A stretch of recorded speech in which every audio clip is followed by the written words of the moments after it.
gives a piece of yourself to the Lord so that you can receive fully the salvation that He intends to give you. Yes, Pastora. Amen. Totoo yun. Napakabuti naman. Kasi di mo nga naman matatawag Alam mo na yung, faith sa kapag Acts pala nag-start yun. Mm. Yung travel ni Paul Si Paul. sa mga churches. Grabe si Paul. Alam mo, tita, nagustuhan ko yun yung sa mga gawa. Ewan ko, chapter 20 yata. Ang sabi niya doon, parang yung buhay ko, it doesn't matter anymore. What matters to me is that I will do the good works that God has told me, and that is to spread the good news. Yun yung concept nung sinabi niya doon. Alam ko, mga gawa chapter 20 yun eh. Galing nga. Alam mo yung yung story na may batang babae na sinasaniba ng masamang espiritu. Tapos ipinag-pray ni Paul. Tapos ang ending nun, napakulong pa siya. Narinig pa yata. Hindi mo siya masyado matandaan. Okay. Pero grabe naman kasi yung persecution kay Paul. Oh. Like what he did before he knew Christ. Yun nga. Si Paul siya ano yung Si pangalan Paul? niya bago siya naging Paul? Saulo. Saulo. Or Saul. Siya yung binulag, di ba? Yung may kaliskis. Yung pinag-pray ni Ananias. Ananias. Pero, ang galing na kasi nung sa kanya eh. Kumbaga yung transformation ni Paul, it's talaga. Kumbaga makikita mo talaga yung faith. Hindi lang faith pero in your other kapwa believers. Kasi kung tutusin, kung hindi naman din dahil kay Ananias, di naman siya magiging Paul. Mabuti ang Lord. Totoo. Imaginein mo kung hindi siya nagbago. Ilang Kristiyano pa mapapatay niya. Pero, ang nakakatuwa kay Lord, kahit ganun yung status niya, kahit ganun yung ginawa niya, hindi naman doon tumingin si Lord eh. Ang nakikita lang natin talaga kung ano lang yung nakikita ng mata natin eh. Pero di mo talaga alam kung ano talaga yung plano ng Lord sa buhay ng tao. Totoo na. Parang super yung turn around ng buhay ni Paul that time nung nakilala niya si Jesus Christ. Parang super instant. Ano yun? Ganun naman talaga si Lord eh. May process pero may snap siya. Kumbaga yung process. Snap na yun yung breaking point mo. Pero grabe talaga as in. Kapag naalala ko yung mga travel ni Paul, miracles, super miracles. Healing. Oo, grabe.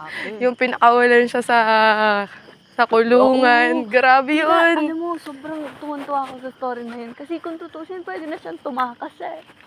Nabukas na eh. Alis na lang siya. Pero iba yung integrity ni Paul. Yun din. Kasi kung wala integrity si Paul, hindi siya, kuya, sumama ka dito. Kasi kung tutusin, di ba, isipin mo kung ikaw na tao na yan, bukas na eh. Di ka pare. Di ba? Pero ano yung ginawa ni Paul? Nag-stick siya dun sa integrity niya. Tapos anong ginawa niya? Yung yung inano niya pa yung mga officials na, kasi siya, di ba? Anong tawag dito? May yun eh. Isa siyang, hindi Jew yun eh. Yung nakita sila, natakot. Di ba nung kumanta siya, tapos nakita nung official na, natanggal yung mga chains sa kanila. Kasi, imbis na mag-worry sila. Tapos pinag-pray niya. Parang, yun din yung part na, nagpa-pray nga yung official. How can, paano kami maliligtas? How can I be saved? Sinama niya yun, di ba? Ang galing na eh. Parang talaga eh. Kumbaga, your prayer, works in ways that you cannot even imagine and comprehend. Because it is the Lord that's working. Kasi kung nakukomprehend mo yun, hindi yun si Lord. Tama. Diba? Ganun mag-work ang Diyos. Sabi nga sometimes it is rough for you not to see it clearly, pero it is a gift. Ako nga, nung lilipat nga ako ng apartment, sabi ko nga, super timely ni Lord. Ewan ko nakita mo yung post ko na yun.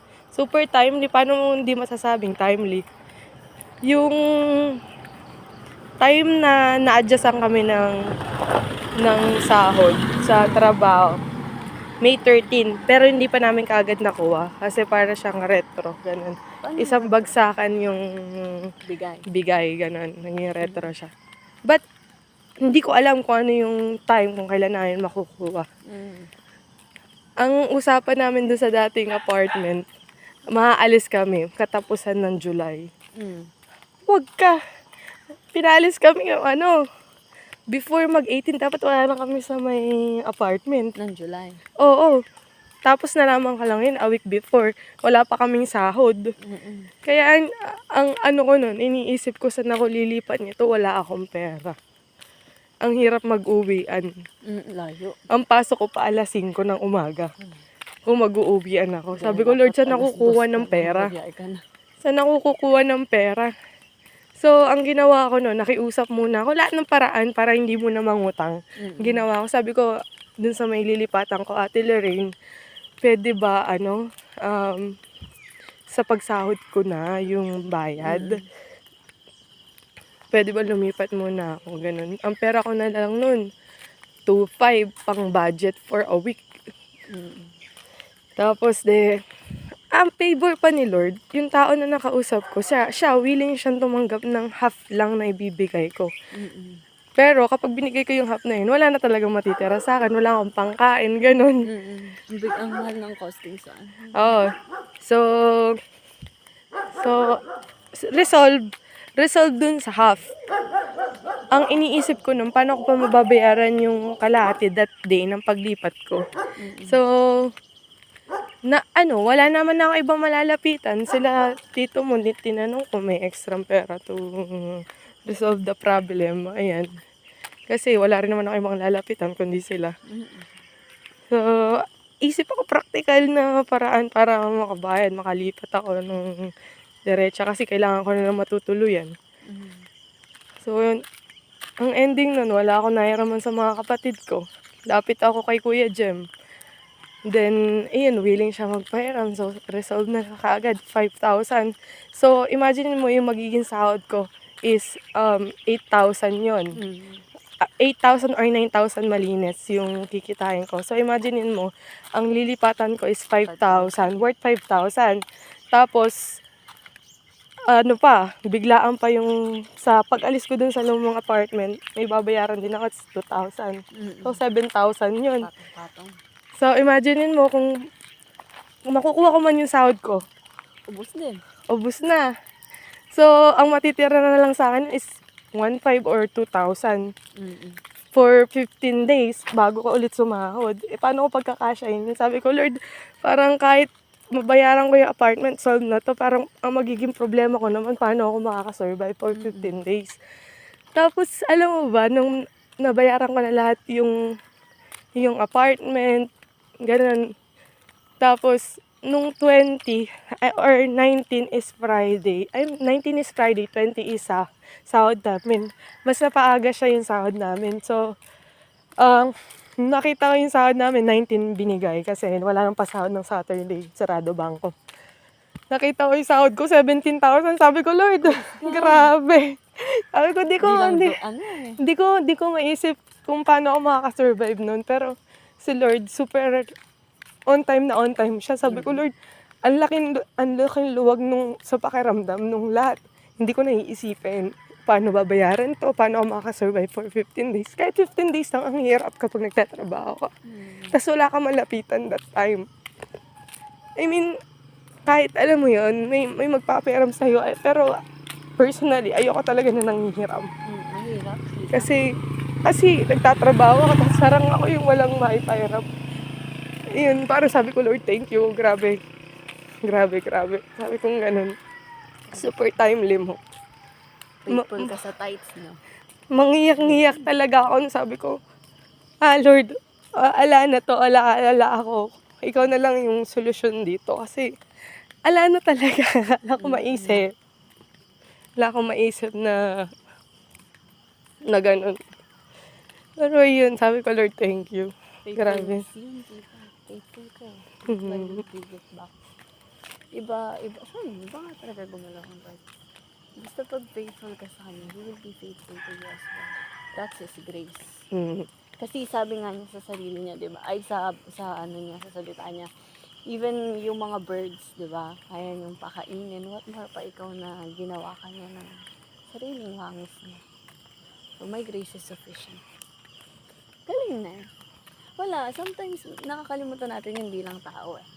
Kasi syempre nababombard tayo na. Nakakalimutan natin minsan na yung binibigyan ng Lord more than enough. Pero tao nga kasi. Pero hindi natin pwede maging justification ng gano'n. Pero mahirap. Pero, napatunayan ka naman yan kahit noon pa. Every time na, it's either, kung masaya ako, kung malungkot ako, I'll always go to God. Kung ano yung pinagdadaanan ko na yun. Yun. Always go back to God. Kasi, kailangan mo mag-thank you sa kahit na anong sitwasyon. Sabi nga, sabi sa pastor, parang ang failures natin, those are just the refining process for your victory. Parang ganun. Kaya always, bring back the glory to God. Kahit na yun nga, suffering, bring back the glory kasi you suffered. Praise the Lord. Tinetest ka, di ba? Kasi kung walang testing, wala ding glory. Kaya pwede na yan Kapain na nga.